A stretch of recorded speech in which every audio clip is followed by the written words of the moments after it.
New class changes 1st of July. First of all, guys, I would like to apologize. My voice is a bit fucked. I had a surgery last night and tooth extraction, gummy shit. So my mouth is fucking swollen, but I feel good. No temperature. I might speak funny, but only for 2 days. Okay, so apologies. Bit of an accent right now. All right, let's dive into the what happened last night. Honestly, there's been a lot of changes. I woke up, I saw them, and I'm like, there's been some good stuff about most specs. Let's talk about it. First of all, Blood Decay. So Blood Decay got a complete tier set revamp, which I think is the most important aspect so far of the spec, because their set was really bad. For the most part, everybody loves it. I personally think that it's a step in the right direction. I don't think it's enough durability wise, but at least damage wise it's most definitely better than before. People were speculating whether or not Decay is gonna get buffed. Now with this, clearly we see that they are taking some action on behalf of Death Knights, so good to see. Hopefully in the future they're gonna even implement more, but this is most definitely a stronger tier set. Moving to Vengeance DH. Okay, so Vengeance DH in general didn't receive that many changes, mostly quality of life stuff. Specifically talking about Misery here and Sigil Silence. However, improved Misery now reduces the cooldown of Sigil Silence by 15 seconds when Sigil of Silence is selected. Again, good stuff. I think most people are going to be playing here Sigil Silence for the most part. Also, your chains now is a minute cooldown, a lot better for back-to-back pulls. I think I like it, but Vengeance DH right now has way too much random defensive value, so I would love that to be addressed in a future patch. So far, Druid. Okay, so I made a video 2 days ago speaking about how they completely ruined Elun's Chosen build on Balance Druid. This, however, has been completely reverted. They took some power away from Star Search, as you can see, but everything else that were nerfed on behalf of Elun's Chosen, at least the most important Starfire part, is being reverted. Now you will be casting only Starfire in ST.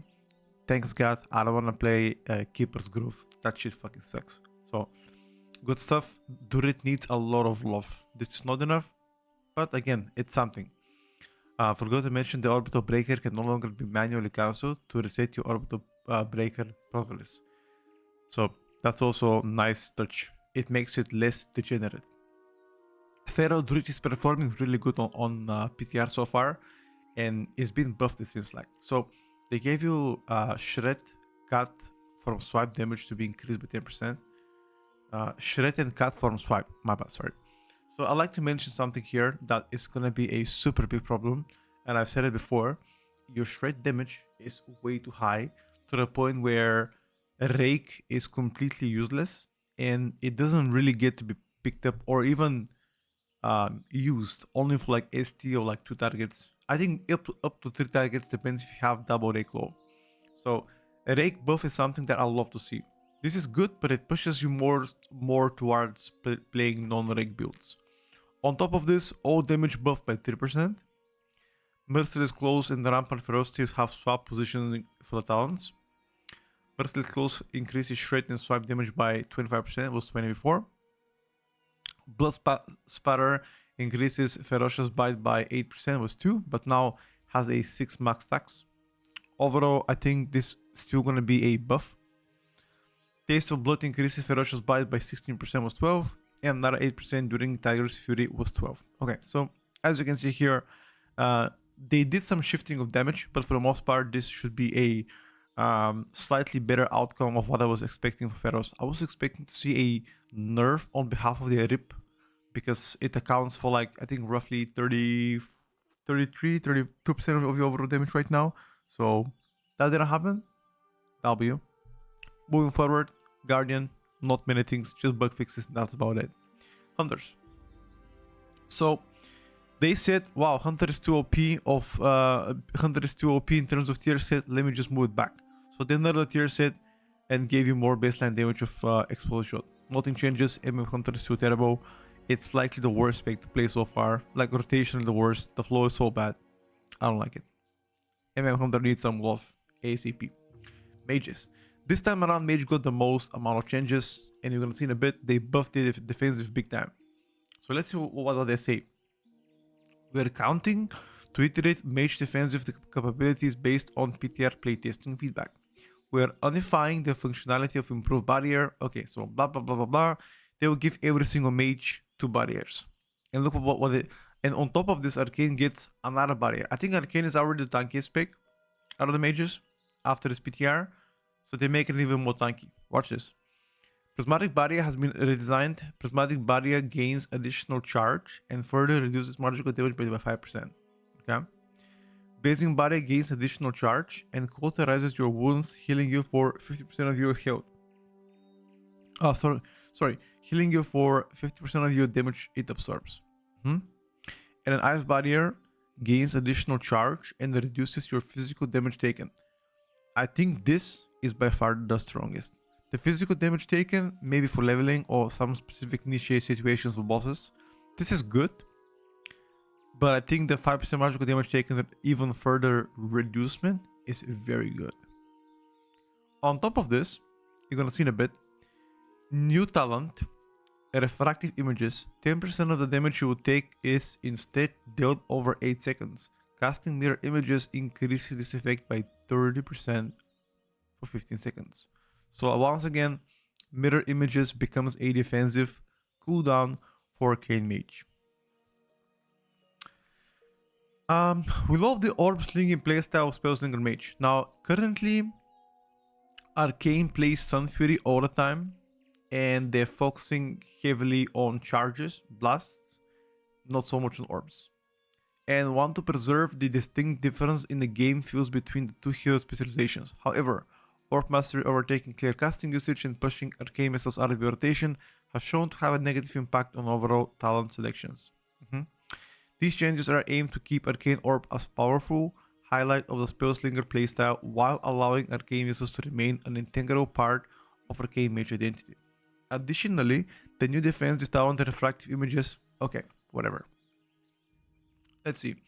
Orb Mastery being redesigned, casting Arcane Orb fires 2 additional orbs at 50% effectiveness. Okay. Casting Arcane Orb grants 1 stack of Arcane Salvo with 2. Amplification move below Presence of Mind Slipstream in a talent tree. And improve clear casting moved above Arcane Pulse in talent tree. Okay, so talent repositioning, Arcane Orb Mastery rework, actually massive one. I wonder how all of this will play actually on PTR. I'll be testing it today after this video in like starting 2-3 hours from now. So let's see how it's gonna go.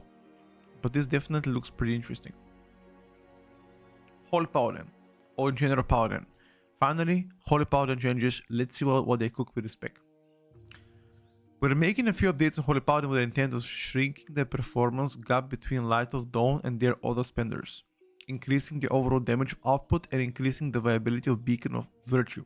Okay, so the first thing that I can see here is that your damage got improved significantly. All damage by 20%, including on top of that, Judgment by 25%, Hammer of Wrath by 25%. However, Avenging Crusade healing is now significantly nerfed in compensation of other spenders being buffed. Word of Glory, Eternal Flame, Pillar of Light, Shield of Righteousness gives you more mana back, and Unworthy now is gonna last extra 3 seconds. Okay, so I think overall damage wise, sure, as a buff, but I'm pretty concerned about the Avenging Crusader nerf here. I don't know if that's gonna offset the buffs you got on top of this. I don't think so, but hey, who knows? Prot Paladin. Okay, so Prot Paladin got 2.5 pages of changes. There's been a lot of stuff happening for Paladin. Currently, Paladin performs really strong on PTR. So their aim here is to make it better, or at least their intention was to make it better. Let's see. Greater Judgment is now gonna last extra 3 seconds. Good. Guardian of the Ancient Kings now has a 0.5 seconds cooldown. This is very confusing. What does it mean? What does it mean? You mean like you cannot back-to-back Guardian of Ancient Kings? Or like, I don't know. This is I'm not sure what it means here. There's been some bug fixes. Okay. The tier set also got bug fixes. Force set was scaling with target damage taken modifiers. Okay. Fixed consecration effect. It seems like some of them weren't working. Okay. And a lot of talents was repositioned. Now, I already spoke to the Prot Paladin theory crafter. Unfortunately, he's not awake. It's 8 in the morning for Europe. Well, 7 a.m. because 8 my time, 7 their time.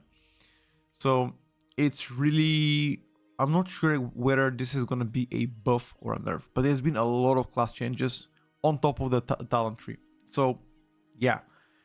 I don't know exactly what's happening with Paladin, but as soon as I know, I'll make a video or just inform you guys. Okay? Ret Paladin, the same thing as Prot Paladin, the Greater Judgment, now the buff is longer. And the Force set has been updated. Now, Divine Arbiter damage benefits from Divine Purpose and Greater Judgment. We want to address the unintuitive rotational priority that the tier set can create under specific situations. I overall think that Ret Paladin set is very strong. I said it before, said it again. Ret Paladin tier set makes it very, very good for Mythic Plus, specifically for fights where you have like a 1 high HP mob or important caster mob to kill. So I love where they've taken this direction, and I'm looking to maintain my Ret Paladin ult if nothing changes. Moving forward to Priest. Nothing for Shadow Priest, disappointing. Nothing for this Priest. Instead, they did change the Holy Priest 2 set to now give you crit instead of haste. That's pretty much it. Because crit is better start for you than haste. Okay. Rogues. On behalf of Rogues, Asarok got the least changes. Pretty much one sentence. Lethality and Cold Blood Killer now works correctly with the strike dealt by implicable rank 3, which is your apex. So that's about it. Outlaw Rogue got quite decent changes here. So hidden opportunity chance to ambush, the grand opportunity increase to 100 of the chance for the sinister strike. This is actually quite interesting to see. Bit more consistency in regards to Outlaw, I would say. New connectors have been added in the talent tree between Ruthlessness and Find the Opening, and between Flickering Steel Choice node for the Grand Melee. Interesting. Okay, that might.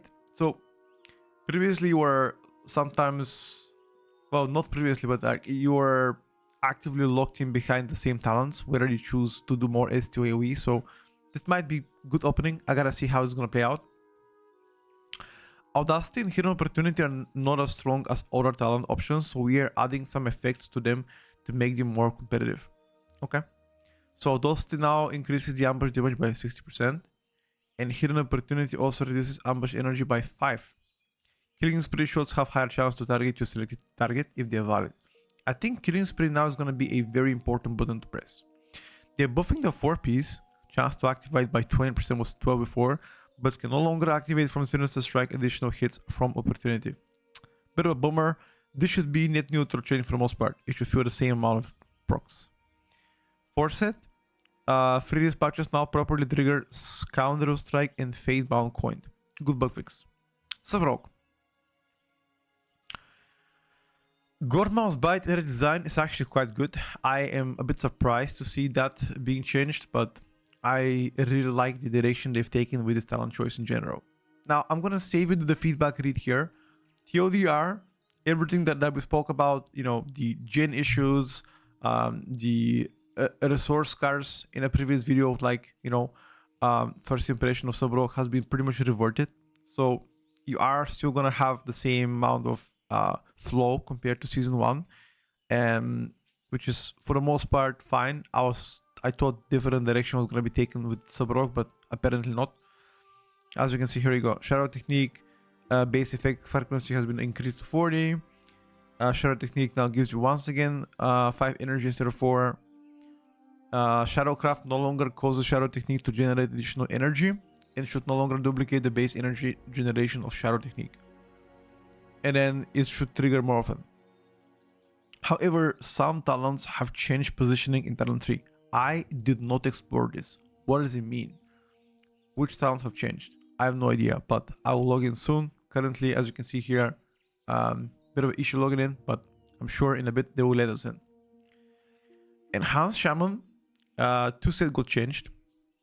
Voting Blaze causes your primary target to erupt in Fire Nova every 2 seconds for 6 seconds. Fire Nova deals 200% increased damage to the primary target of your Voting Blaze. So it's actually going to be very important whenever you are applying Voting Blaze to place it on the important mob.